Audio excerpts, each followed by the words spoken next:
Versus south పోరు మొదలైందా? ఇటు వారణాసి అటు రామాయణ రెండు భారీ బడ్జెట్తోనే వస్తున్నాయి. కానీ కేవలం వారణాసిని మాత్రమే నార్త్ టార్గెట్ చేస్తుందా? 4000 కోట్లతో వస్తున్న రామాయణ బడ్జెట్ రికవరీని వదిలేసి తెలుగు నుంచి వస్తున్న వారణాసి రికవరీపై వాళ్ళెందుకు క్వశ్చన్ చేస్తున్నారు? కావాలనే రాజమౌళిని టార్గెట్ చేస్తున్నారా? అసలేం జరుగుతుంది చూద్దాం ఎక్స్క్లూజివ్గా. వారణాసి రామాయణ రెండు ఇండియన్ సినిమా నుంచి బిగ్గెస్ట్ సినిమాలే. ఒకటేమో ఏకంగా 4000 కోట్ల బడ్జెట్తో వస్తుందని నిర్మాతలే స్వయంగా చెప్తే, మరోటి 1200 కోట్లతో రాబోతోందనే ప్రచారం జరుగుతోంది. ఈ రెండు సినిమాలపై అంచనాలు తారాస్థాయిలోనే ఉన్నాయి.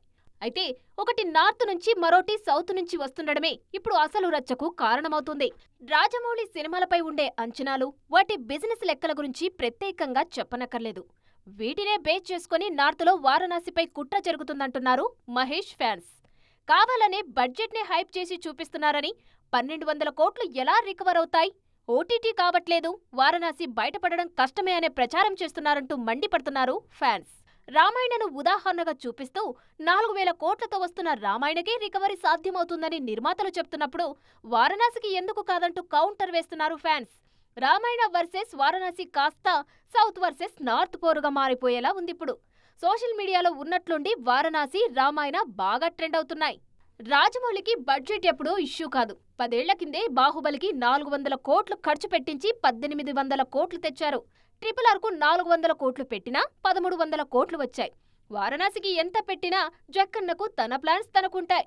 గ్లోబల్ ఆడియన్స్కి ఈ చిత్రాన్ని రీచ్ అయ్యేలా ప్రణాళికలు రచిస్తున్నారు రాజమౌళి. మొత్తానికి ఈ సౌత్ వర్సెస్ నార్త్ పోర్లో విజయం ఎవరిని వరిస్తుందో చూడాలి. 6 నెలల ముందే సంక్రాంతి రేసు రసవత్తరంగా మారుతోంది. ఆల్రెడీ వస్తామన్న అరడజన్ సినిమాల్లో ముగ్గురైతే వెనక్కి తగ్గేదే లేదు అంటున్నారు. కానీ మిగిలిన ముగ్గురు మాత్రం రావడం అనుమానమే. కానీ వాళ్ళు రాకపోయినా మరో 2 స్టార్ హీరోలు రేస్లో మేమున్నామంటున్నారు. చూస్తుంటే పొంగల్ 2027 కలగాపులగం అయ్యేలా ఉంది. మరి రేస్లో ఎంతమంది ఉన్నారో చూద్దామా? 2027 సంక్రాంతికి చిరంజీవి కర్చీఫ్ వేసేశారు. బాబీతో చేస్తున్న సినిమాను పండక్కే తెచ్చే ప్రయత్నాలు చేస్తున్నారు. ఎందుకంటే సెకండ్ ఇన్నింగ్స్లో ఖైదీ నెంబర్ 150, వాల్తేరు వీరయ్య, మన శంకరవరప్రసాద్ గారితో హిట్ కొట్టారు మెగాస్టార్. ఈ 3 సంక్రాంతికే వచ్చాయి. దాంతో బాబీ సినిమాను కూడా పండక్కే ప్లాన్ చేస్తున్నారు.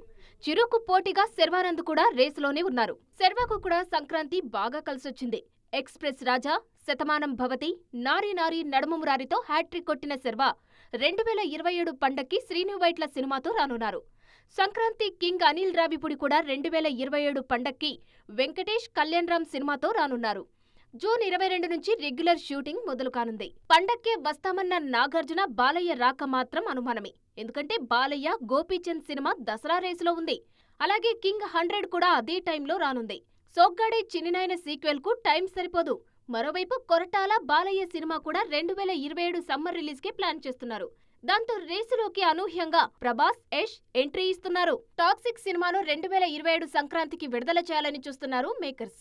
దివాళికి రామాయణతో రాబోతున్న యష్ 3 నెలల్లోనే టాక్సిక్ ను రెడీ చేస్తున్నారు. మరోవైపు ప్రభాస్ హీరోగా హను తెరకెక్కిస్తున్న ఫౌజీ కూడా ఈ ఏడాది మిస్ అయితే పండగనే టార్గెట్ చేయాలని చూస్తున్నారు. ఒకవేళ యష్, ప్రభాస్ వస్తే మాత్రం మిగిలిన సినిమాలకు చాలా కష్టమైపోతుంది. చూడాలిక ఈ రేసు ఎలా మారబోతోందో.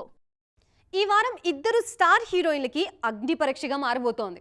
ఇప్పటికే కెరియర్లో ఎన్నో సినిమాలు, మరెన్నో విజయాలు అందుకున్న ఆ 2 ఈ వారం మాత్రం మోస్ట్ ప్రెస్టీజియస్ సినిమాలతో రాబోతున్నారు. పైగా ఈ 2కి పెళ్లి తర్వాత విడుదలవుతున్న మొదటి సినిమాలు ఇవే. దాంతో 2 క్యూరియస్గా ఉన్నారు. ఫలితాల కోసం వేచి చూస్తున్నారు. మరింతకీ ఎవరా 2 బ్యూటీస్? తెలుగులో ఖుషీ తర్వాత దాదాపు 3 ఏళ్లు గ్యాప్ తీసుకుని సమంత నటించిన సినిమా మా ఇంటి బంగారం. మధ్యలో శుభం సినిమాలో కాసేపు కనిపించిన అది అతిథి పాత్రే. తాజాగా భర్త రాజ్ నిడిమోరు కథతో నందినిరెడ్డి తెరకెక్కించిన మా ఇంటి బంగారంతో ప్రేక్షకుల ముందుకొస్తున్నారు సమంత. తాజాగా ఈ చిత్ర ప్రీ రిలీజ్ ఈవెంట్ కూడా జరిగింది. సొంత బ్యానర్ ట్రలాలా మూవింగ్ పిక్చర్స్ మీద మా ఇంటి బంగారం సినిమా నిర్మించారు సమంత. ప్రమోషన్స్ కూడా జోరుగానే జరుగుతున్నాయి. రాజును పెళ్లాడాక వస్తున్న మొదటి సినిమా కావడంతో, పైగా ఆయనే కథ అందించడంతో సమంతకి ఈ సినిమా కీలకంగా మారింది. మరోవైపు రష్మిక మందన్న హిందీలో జూన్ 19నే కాక్టైల్ 2 సినిమాతో రానున్నారు. షాహిద్ కపూర్ హీరోగా నటించిన నటించిన కాక్టైల్ 2లో రష్మికతో పాటు కృతి సనన్ మరో హీరోయిన్ గా నటించారు. ఇందులో అల్ట్రా గ్లామరస్ గా కనిపించారీమే. క్యారెక్టర్ కొత్తగా ఉందని కాస్త భయపడుతూనే ఈ పాత్ర చేశానన్నారు ఈ బ్యూటీ. రష్మిక కూడా పెళ్లి తర్వాత ఇదే ఫస్ట్ సినిమా.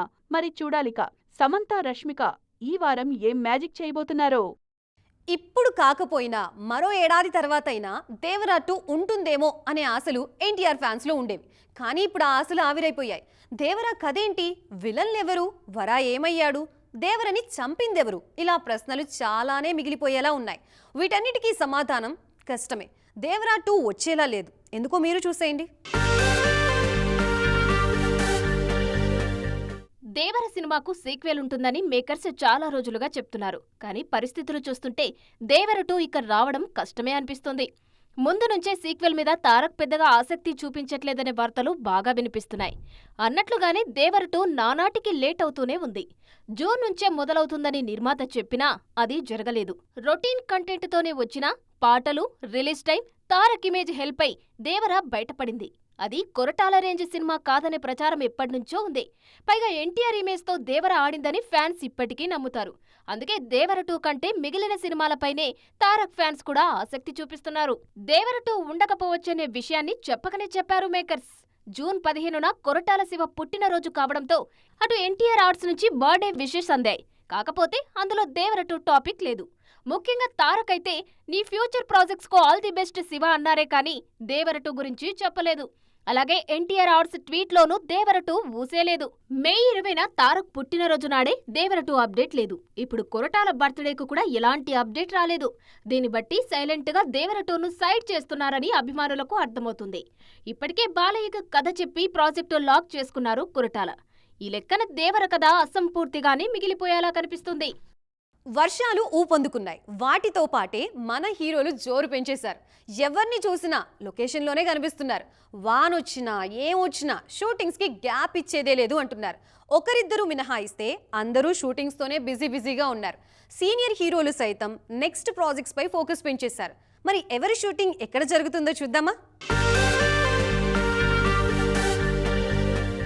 ఎప్పట్లాగే ఈ వారం కూడా అల్యూమినియం ఫ్యాక్టరీలో షూటింగ్స్ జాతర జరుగుతోంది. గోపీచంద్ వెంకట్ కాంబినేషన్లో వస్తోన్న సింగతో పాటు రవితేజ శివ నిర్వాణ కాంబోలో వస్తోన్న ఇరుముడి కొత్త షెడ్యూల్ అక్కడే జరుగుతోంది. అల్యూమినియం ఫ్యాక్టరీ తర్వాత ఆర్ఎఫ్సీ కూడా అంతే బిజీగా ఉంది. అక్కడే ప్రభాస్ ఫౌజీ షూటింగ్ జరుగుతోంది. ఫౌజీతో పాటే స్పిరిట్ కూడా ఒకేసారి పూర్తి చేస్తున్నారు ప్రభాస్.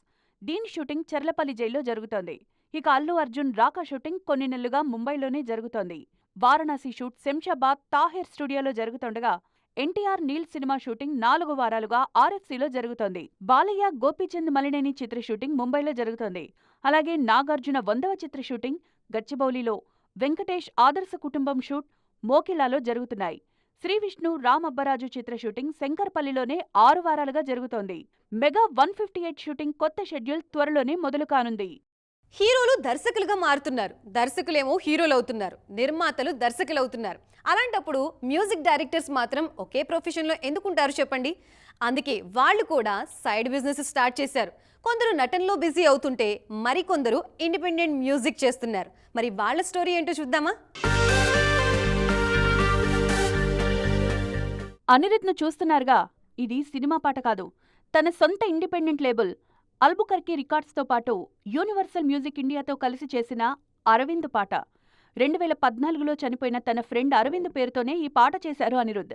ఓవైపు సినిమాలు చేస్తూనే మరోవైపు తన లేబుల్పై ఇండిపెండెంట్ మ్యూజిక్ చేయాలని డిసైడ్ అయ్యారాయన.